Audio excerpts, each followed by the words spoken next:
Hey friend, please subscribe. 1 second for you. Big deal for me. Before we dive in, drop a comment. How's your day going and where are you watching from? Let's get started. I was 33, running lean but proud, parked in a truck stop in Nebraska with frost curling off my mirrors and the heater in my cab hissing like a bad temper. That night, wind slammed against the rig so hard it felt like I was driving in place, even parked. I'd made a push through the high plains after dark. Wrong call. But dispatch needed the load early, and I needed the bonus. Iron Pony was my rig. Used but solid. I'd paid cash and did my own wrench work. She'd pulled grain in Kansas and machine parts through Indiana. I kept a logbook cleaner than most, and an envelope of emergency cash, last resort bills, duct-taped under the bunk. No frills, just freight, fuel, and forward motion. The cold hit fast, like someone slammed a walk-in freezer door behind me. I could feel the air leaking through every old seal in the cab, right down to my bones. I gave up around 10 and pulled into this clustered truck stop that had everything.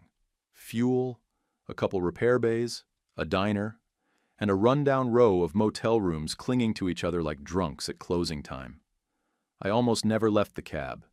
Too many stories, too many thieves, and those beds never smelled right. But that night I caved. Got a room with a heater that rattled like dice in a cup and a TV older than my CDL. I lay back in the creaky bed, boots still on, flipping channels with one socked foot when the yelling started next door. Man's voice, woman's voice, then a crash. Sounded like a lamp, maybe a chair. F-bombs. Something about a hanger-on and, "You said you'd changed." Thin walls don't hide much. I turned up the volume on the TV, stared at the ceiling, and waited for silence. At first light, I grabbed my go-bag, left the key on the counter, and went out to the diner while Iron Pony idled to warm. The smell of fried eggs and burnt coffee hit me like comfort. I ordered 3 eggs over medium, rye toast, black coffee. Nothing fancy, just fuel for the miles. That's when she sat down beside me. Woman in a cheap canvas jacket that didn't match the cold, hair pulled back in a rough ponytail, cheeks flushed from the wind. She asked if I had creamer. I passed her mine. She said her name was Kara, that she was trying to get back to a suburb outside Tulsa before the real snow set in. She didn't beg. She didn't flirt.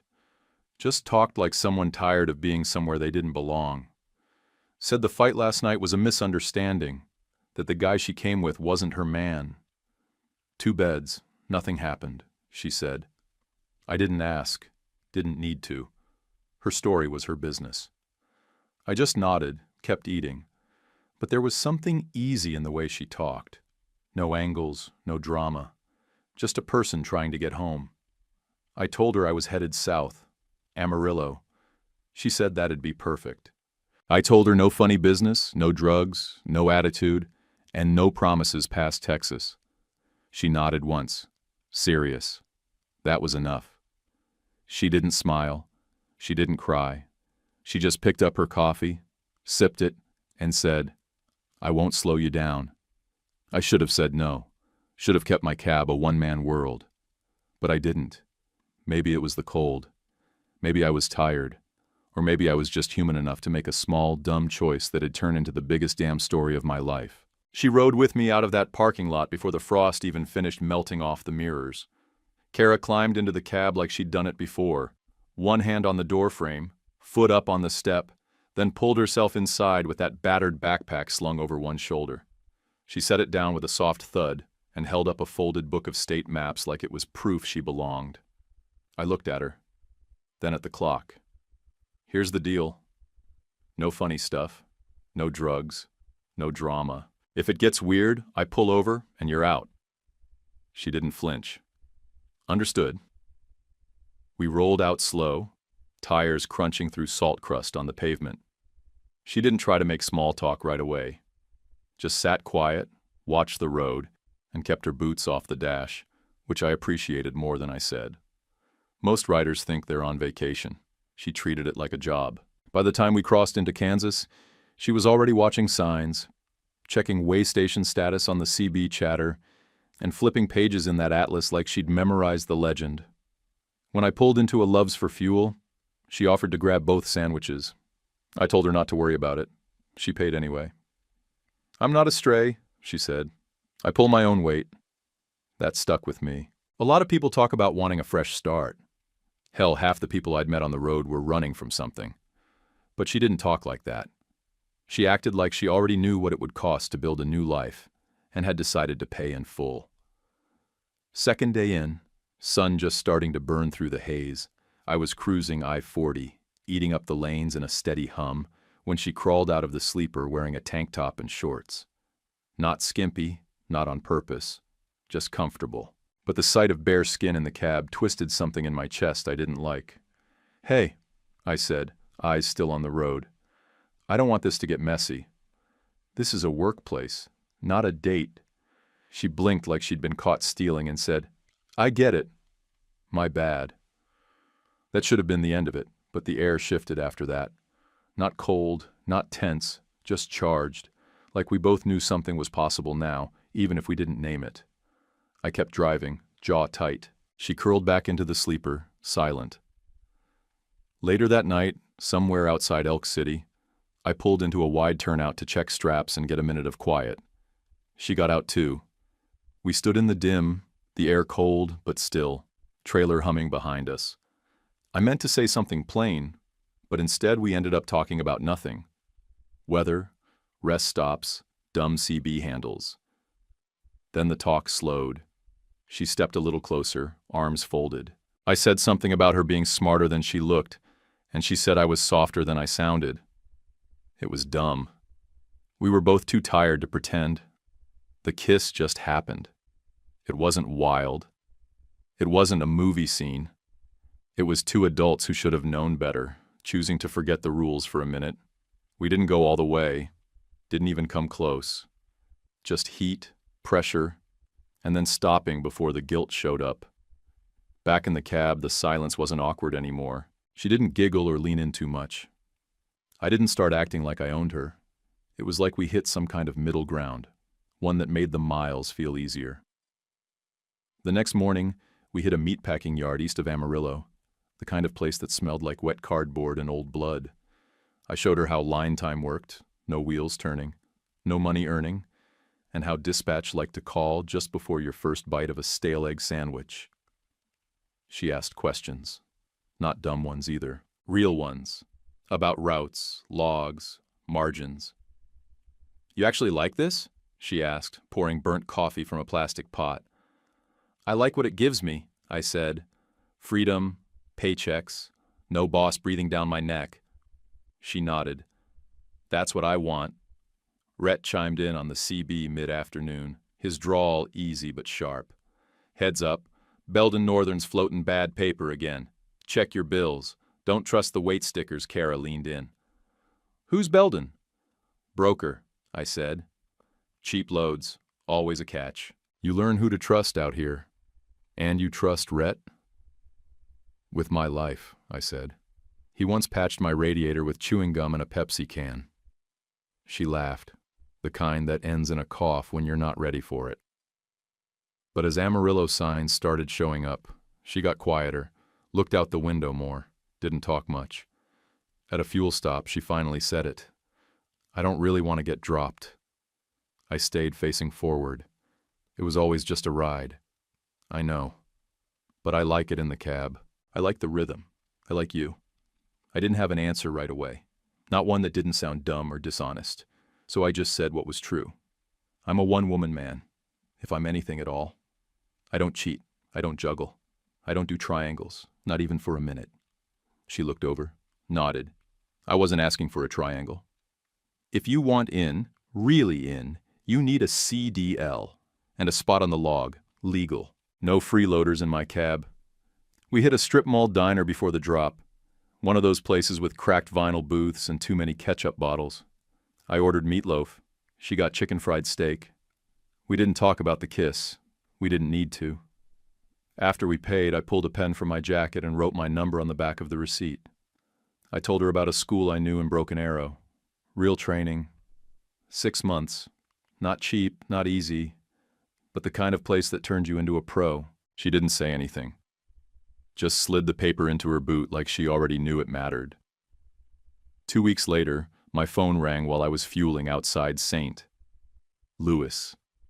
It was Kara. Her voice had that mix of nerves and pride that told me she'd been waiting to say something.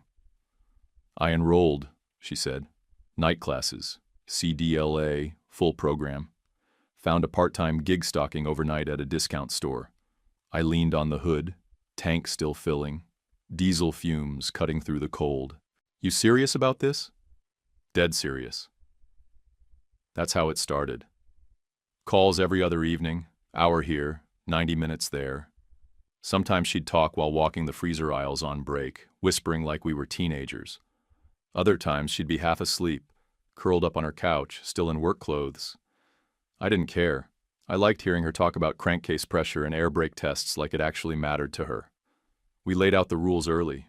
No flirting to get a rise. No games to test the waters. No side kisses that didn't mean anything.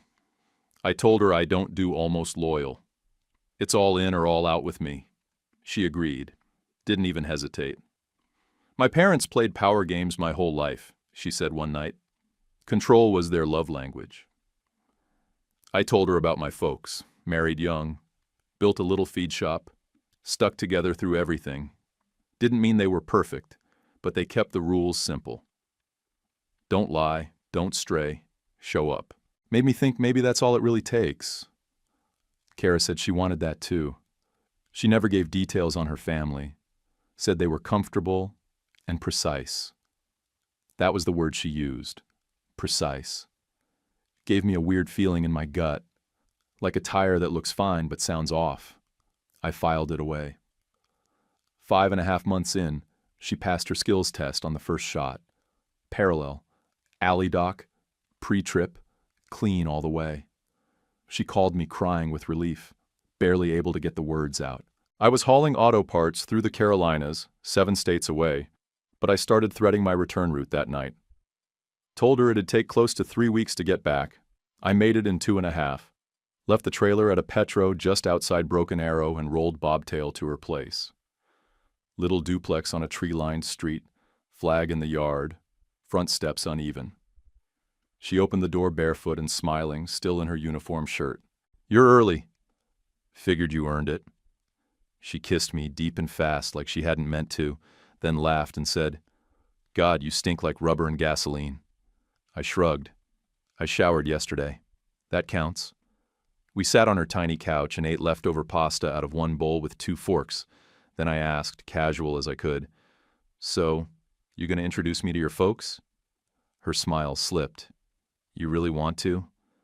"Eventually, yeah." She bit her lip. "Okay, but fair warning, they don't do unpolished." Next afternoon, she guided me to their place. North side, gated community, everything trimmed and quiet. The guard at the front didn't blink when she gave her name. The gate swung open like we were expected. The house sat back off the main circle, long driveway, perfect hedges. Looked like a cover photo on one of those high-end home magazines you see in waiting rooms. Inside was worse. White floors, pale granite, stainless steel appliances that looked like they'd never touched food. Her mom, Marla, met us in a navy blue blouse and slacks that probably cost more than Iron Pony's new tires. Hairpinned, voice smooth. Cliff, her stepdad, was tall, square-shouldered, khakis ironed like hospital sheets. He smiled just enough to show teeth, not enough to mean it.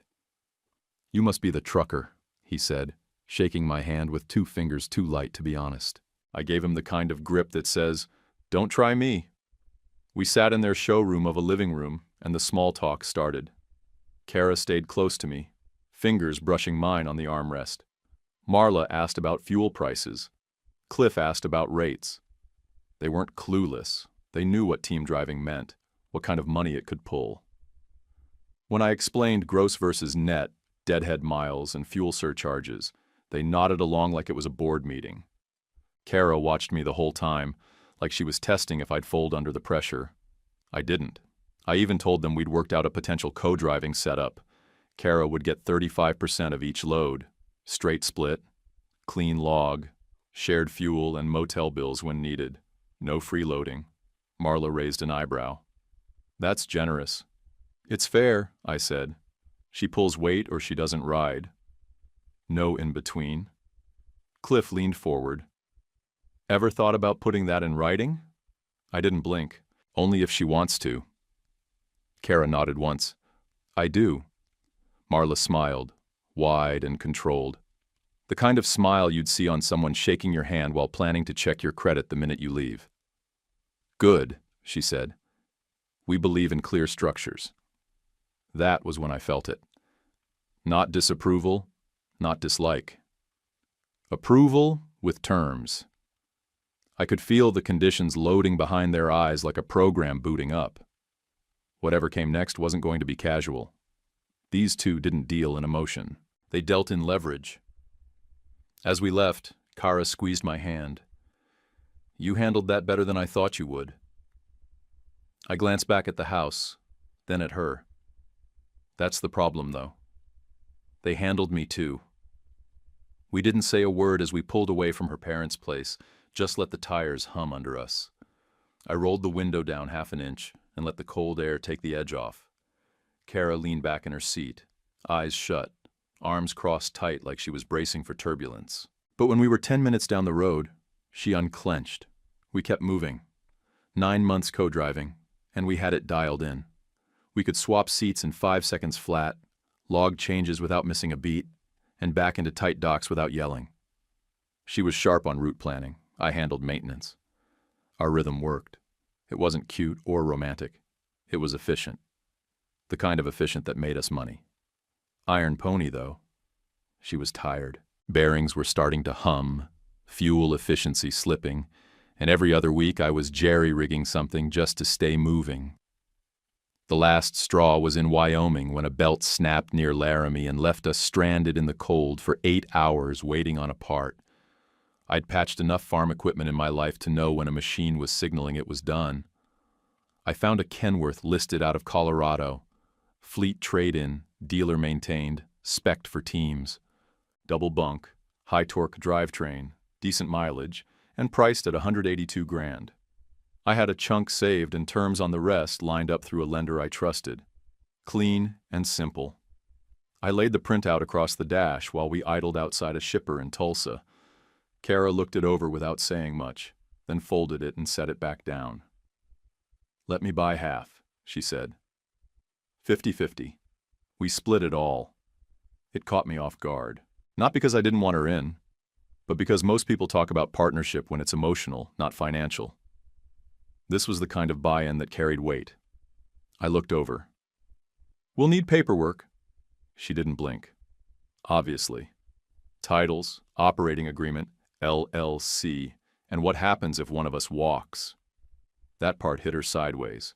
Her jaw tensed. You already planning for the exit? No, I said. I've just seen enough handshakes rot. You want real? Real comes with signatures. We sat with that for a beat. Then she nodded once. Set it up. A week later, we signed everything with a local attorney who knew logistics contracts. Clean split, 2-member LLC, written path if it all went sideways.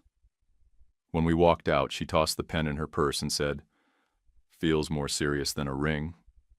I just smiled and started the truck. Outside Needles, middle of nowhere, she was riding shotgun while I drove through dusk. Somewhere after midnight, I realized she'd dozed off with her head leaned back and her legs pulled up tight in the seat. She mumbled something that caught me off guard. I love you. Like a wrench to the shin, unexpected, sudden, and impossible to ignore, she didn't wake up after saying it, just shifted in her seat and kept sleeping. I didn't say anything, not then, but it landed. We had a layover in Santa Rosa a few days later. Motel had a decent bed and a broken vending machine, and after our second night, we ended up sitting out by the pool, just us and the hum of neon from the diner next door. She kicked her feet in the water. I sat with my boots off and a soda sweating in my hand. I said it plain. I want kids someday. Not right now, but eventually. But I'm not blowing up what we're building to chase something just because it's on a checklist. She didn't say a word. Just stared at the water, then shoved me, full body push, straight into the deep end. I came up sputtering. She was already walking away, hair swinging behind her. I thought she was joking at first. She wasn't. Took me almost an hour to figure it out. She thought I was hedging. That saying "not now" meant "not with you." I could have chased her, tried to explain, but I knew better. Instead, I went to the florist near the gas station, bought every damn bloom they had, 5 dozen, every color, and left them scattered across the motel room. The note I left on the pillow was short. I'm slow sometimes. I love you.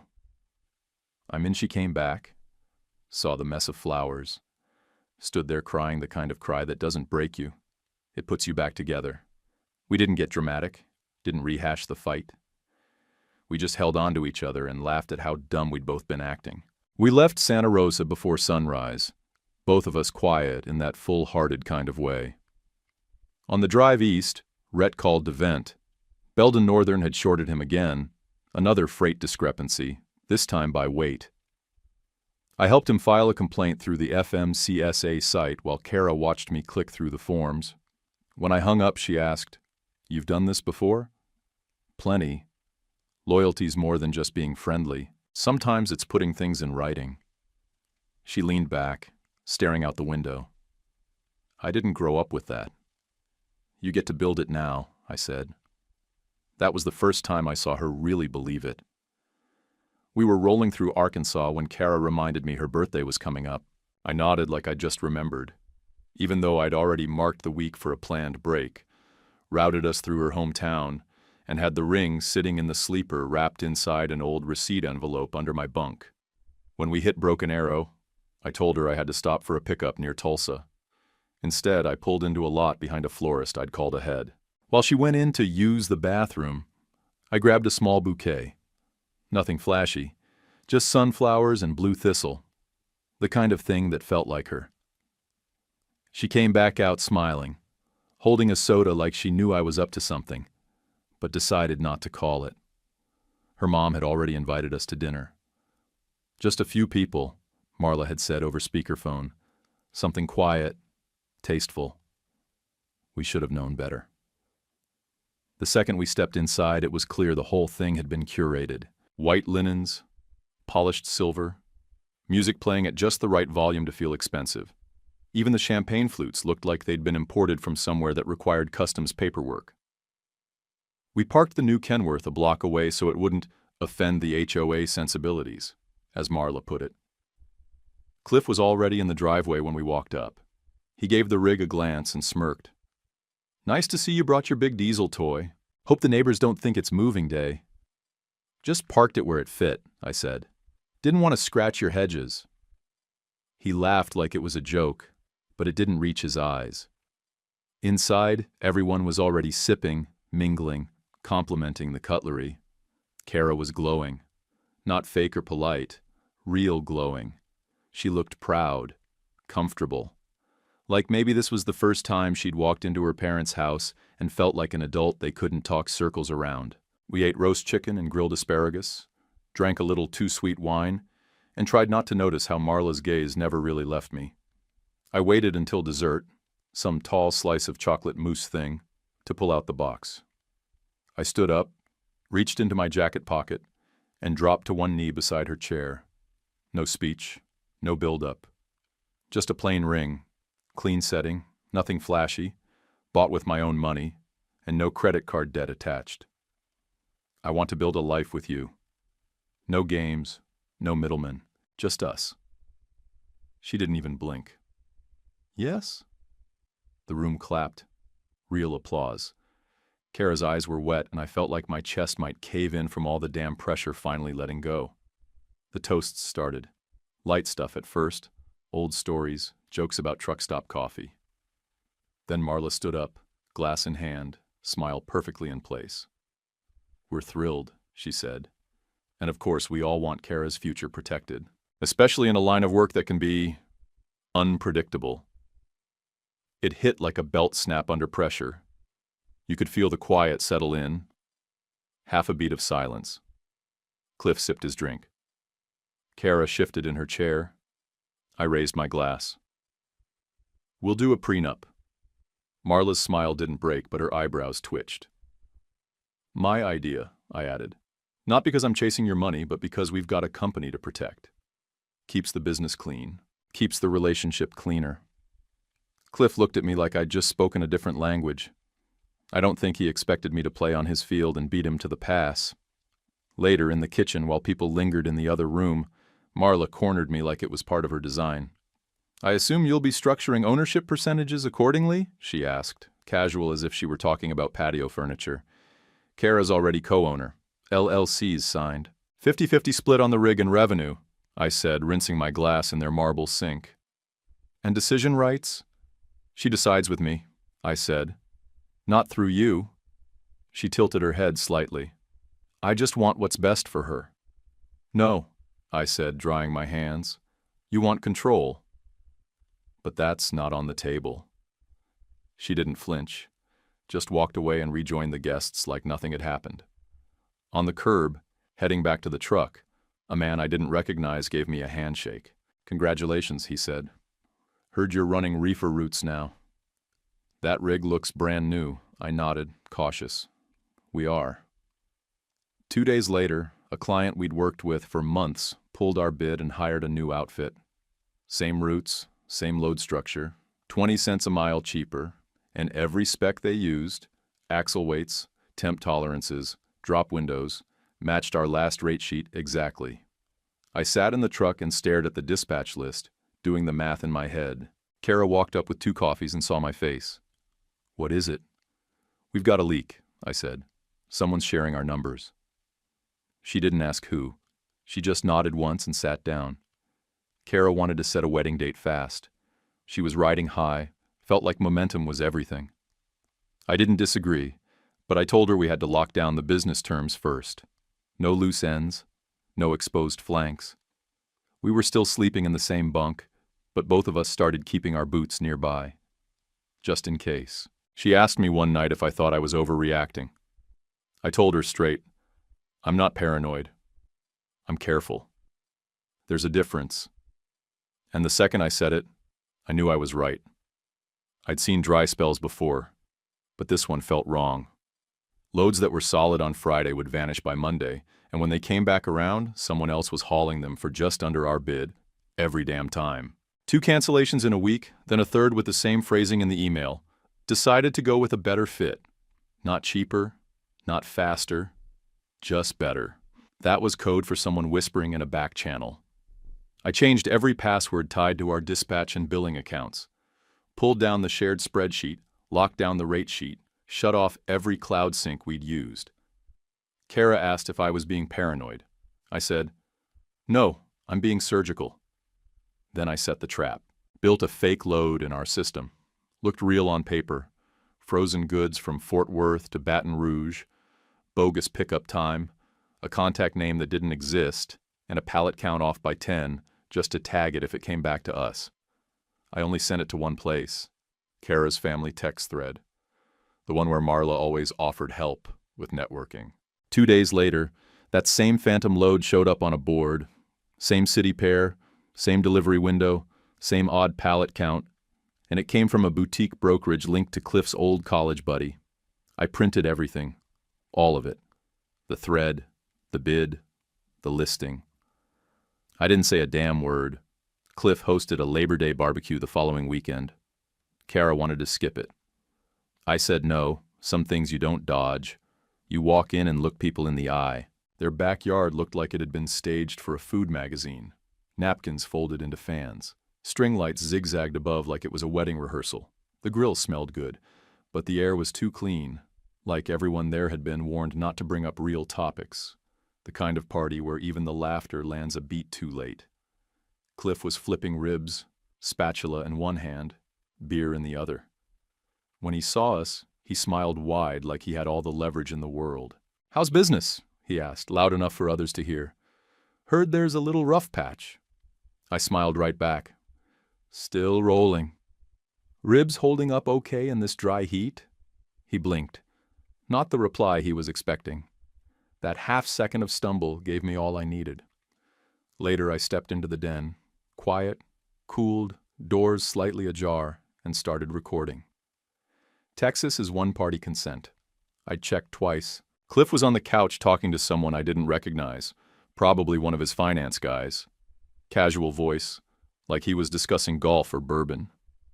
Guy doesn't get it, Cliff said. Keeps thinking he built something. Just needs a little reminder who's really giving him access. A little lesson in gratitude. I stepped back out before the call ended, slid the phone into my pocket, and grabbed a soda like nothing happened. My hands were steady. My chest wasn't. On the ride home, Kara kept stealing glances at me. At a red light, she finally asked, "You okay?" I kept my eyes forward. "I think someone's leaking our numbers." She sat quiet for a beat. I didn't tell them anything. "I know." She didn't press. I didn't explain. That silence was trust. Raw, tight, uncomfortable, but real. That night, while we were brushing our teeth in silence, her phone buzzed on the bathroom counter. Her sister Renee had sent a screenshot from the family thread. It showed my decoy load. And right under it, Cliff had replied, "I'll handle this." Kara didn't say anything. Just turned the screen toward me with her hand shaking. I took the phone, stared at it, then handed it back. The next morning I called a different lawyer, quiet guy. Worked out of a windowless office on the south end of town and had a background in logistics and freight law. He didn't blink when I laid it out. He just nodded and asked what kind of clause I wanted. "Non-interference," I said, "with teeth." We drafted it that day.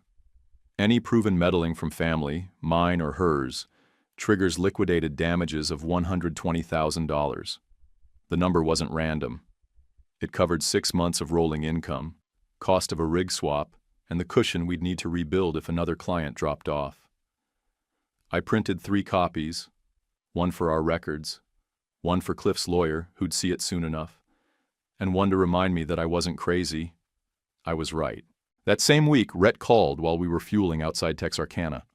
"Belden folded," he said. "Done. FMCSA pulled their authority. No kidding. Complaints stacked up like cordwood. You helped start that. Appreciate it, brother." I thanked him and hung up. Kara was inside paying for sandwiches. I watched her through the windshield, talking to the cashier, laughing at something dumb, light again for the first time in weeks. I didn't need fireworks. Just that laugh. Paper beats pride. Patience beats noise. And this time I had both on my side. The lawyer Marla brought in wore a watch that probably cost more than our first down payment on the Kenworth.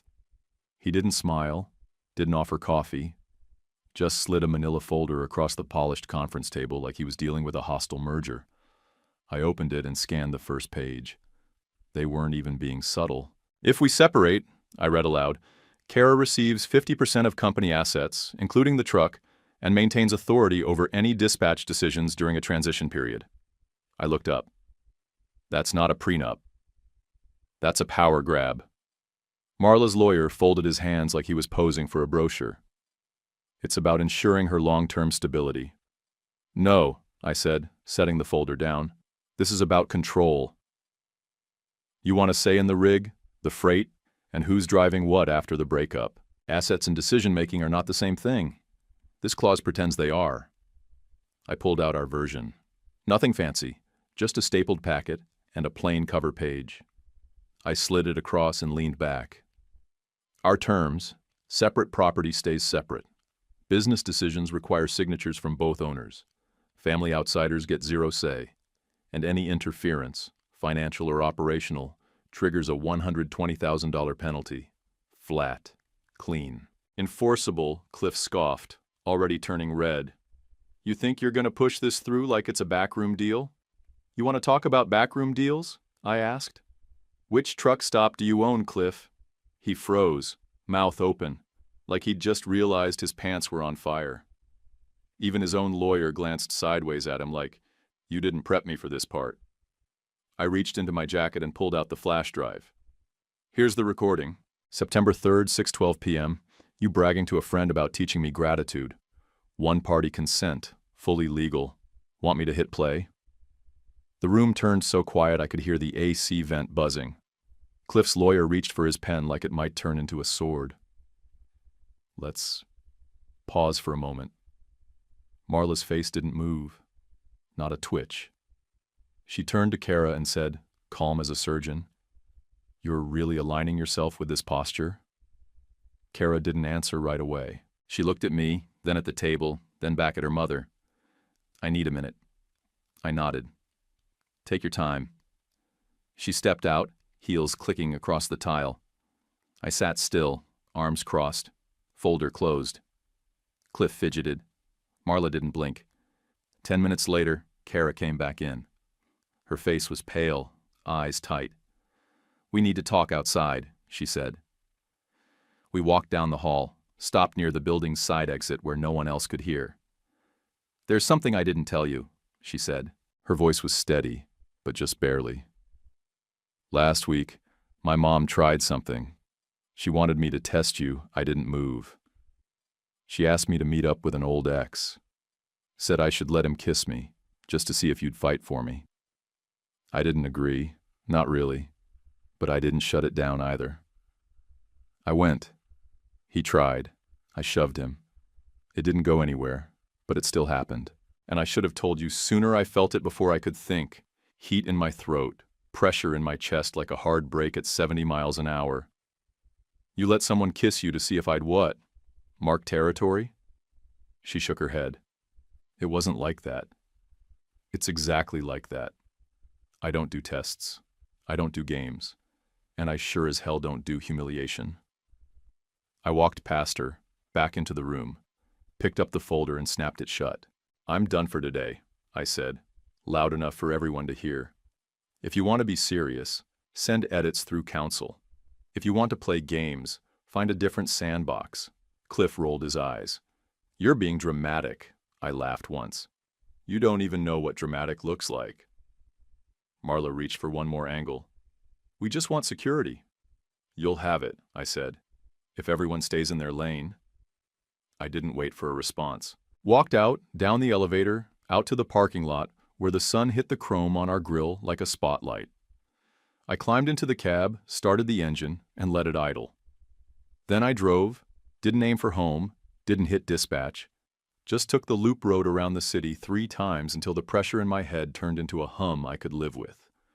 Somewhere past the grain elevators on the east side, I pulled over, parked near the silo, and crawled into the bunk. The hum was still there, but at least it wasn't shouting anymore. I slept hard. Woke up with grit in my teeth and sunlight bleeding through the curtain. I knew what had to happen next. The hum in my head stuck around for another 3 days, but I kept moving. That's the rule. Keep the wheels turning, even when the rest of you's not sure what the hell you're doing. Running solo again took some adjusting. No one to swap with at the half point, no one to catch my missed exit signs, no warm voice behind me when I pulled into a dark lot. Just me and the road. After a week of truck stop silence, I called in Becca. She was a widow out of Amarillo, late 50s, hair always tied back tight like a drill sergeant, and eyes that could make a forklift operator cry. She backed a trailer cleaner than half the guys I knew, and she didn't talk unless it was worth saying. Our first haul was tight. Dry goods to a discount chain with 3 distribution centers in a loop across Oklahoma and Missouri. Hard windows, no tolerance for late drops, but good money and cleaner clients. I negotiated direct, no middlemen, no brokers. They liked that. Checks landed every Friday. No drama, no excuses. That contract felt like a seatbelt clicking in place, the first real stability since all the family poison spilled out. Then the online crap started. One morning I woke up to pings from 2 clients and a driver I mentored. Someone from a burner account was posting on freight forums, claiming our company had lapsed insurance and a bad DOT record. Cliff's fingerprints weren't on it, but the phrasing, the little digs, it reeked of him. I didn't engage, just posted clean certificates with timestamps, tagged 3 clients who'd vouched for us publicly before, and pinned a screenshot of our FMCSA rating. That post was dead before lunch. 3 days later, my phone rang. Kara. Her name filled the screen like it was loaded with weight. I picked up, didn't say much. Her voice was flat but clear. I moved out. I'm in a rental now. Small place near the old training yard I didn't interrupt. I told my mom to stop. The leaks, the interference, it ends. I'm sorry about the kiss, about all of it. I didn't know how much I was still letting them steer me. I let her speak. When she ran out of words, I said what I'd already been turning over in my head. I'm not punishing you. I'm protecting the company. And us, if there's still an us. You want to come back?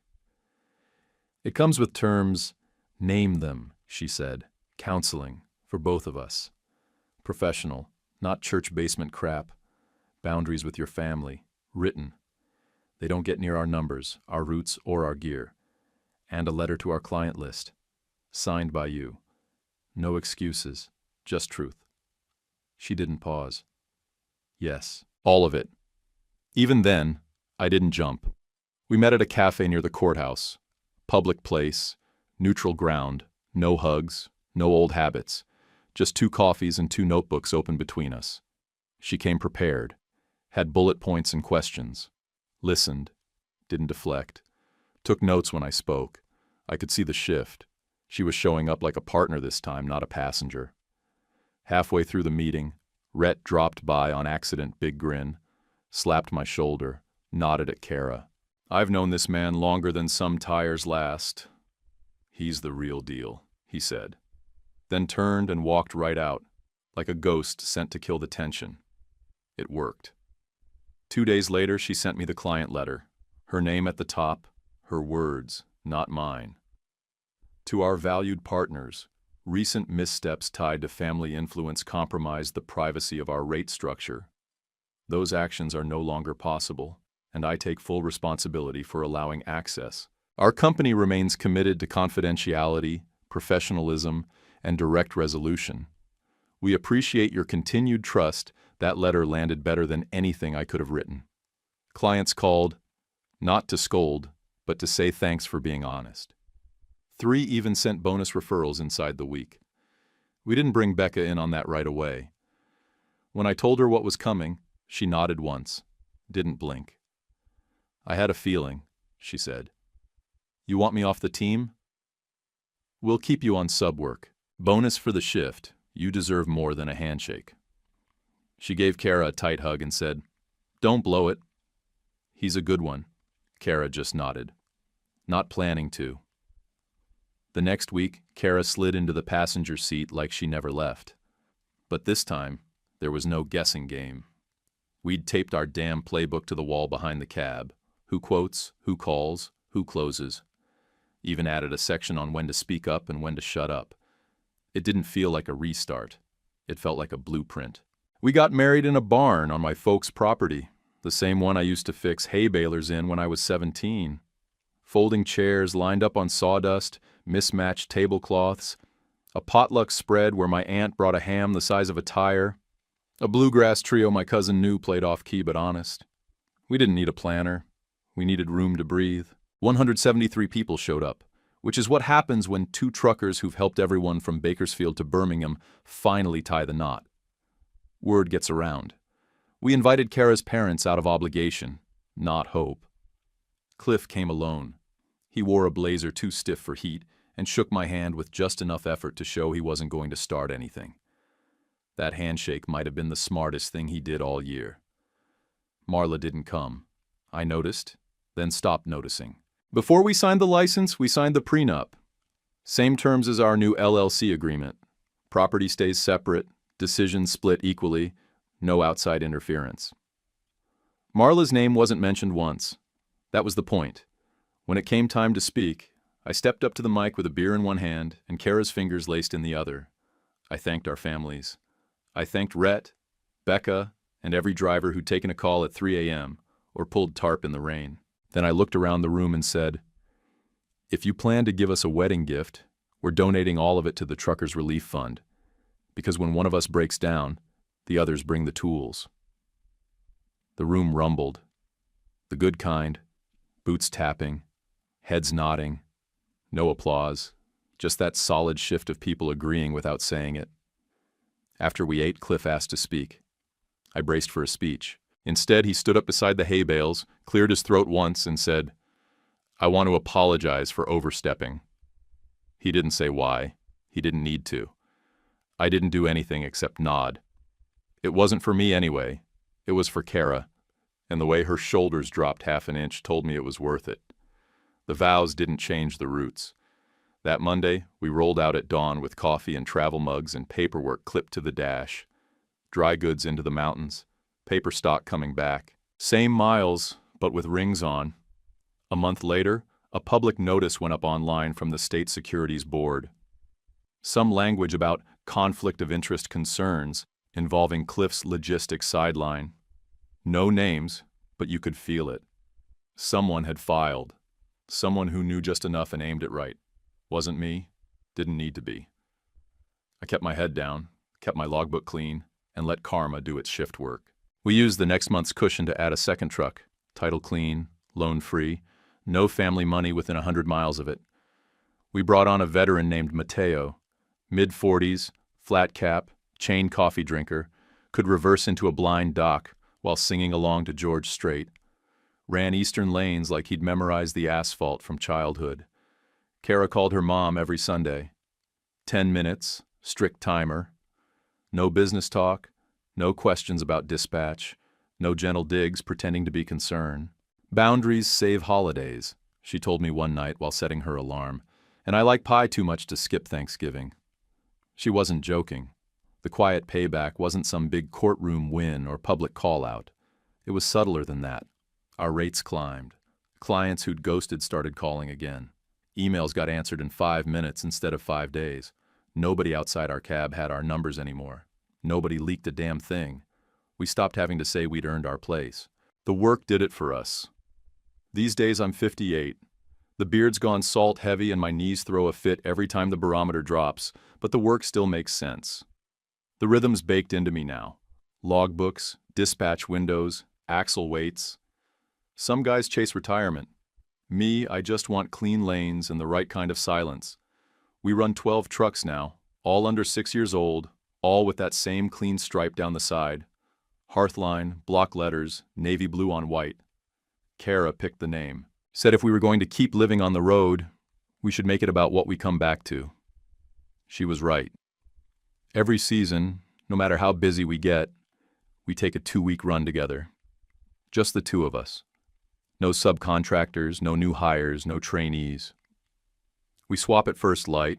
Her hand taps my shoulder at mile marker 214, and I slide over without a word. She knows the timing by feel. I know her foot'll land steady on the pedal. It's a routine that feels like breathing. Once every quarter, we sit in a diner and open up the playbook. Not to dream, just to maintain. Phones stay in the cab, not on the table. We check our rolls, update notes, adjust for whatever's shifted in the market or the miles. That meeting isn't romantic, but it's what keeps us right. People forget that marriage is less about spark and more about keeping the bolts tight. She keeps the thermos full. I keep the windshield wiped clean. That little squeak the blade makes every time it clears off mist at 3 a.m. It still makes her laugh under her breath. That sound's become a favorite of mine. Better than a song. Every now and then, my pride tries to replay old scenes. The bar, the kiss, the way I felt like a test subject instead of a partner. When that ghost knocks on the cab wall, I don't shove it down. I say it out loud. Still haunts me sometimes. And she says, "Say it plain, and we'll fix it." We do. Cliff still shows up on holidays. Still stiff, still watching every move like he's running the numbers. But now he's just that, an occasional visitor. If he starts in on business, I get up and check the smoker until the conversation steers back to turkey or football. Nobody follows me out. They know what it means. Marla tried once more, a couple years back. Some long-winded idea about expansion capital and unlocking Hearthline's potential. Kara didn't flinch. "We're good," she said, smooth as concrete. I watched Marla's face twist just slightly, same pinched look she had the day I first walked through their gate. But this time, it didn't land, didn't shake me. When the cab settles down for the night, and the turbo spools into its soft little whistle, Kara reads off the next day's drop list, while I trace the route on the map with one finger. Some nights, I find a note tucked in the logbook. Same lane, same team.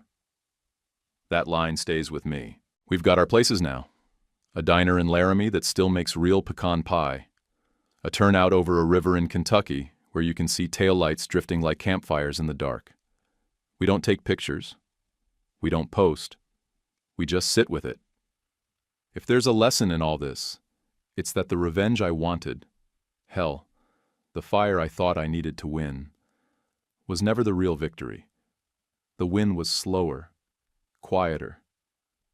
It was making my lane mine again. On paper, in practice, in silence, without begging anyone to see me. It was building a life where no one tests my worth with a dare. Would you stay with strict boundaries if your partner's family sabotaged your work, or walk away? If you liked this, comment, "Good story," or your take. Like and subscribe. One click for you, huge help for us. YouTube picked this for you. Tap it. Let's see if they guessed right.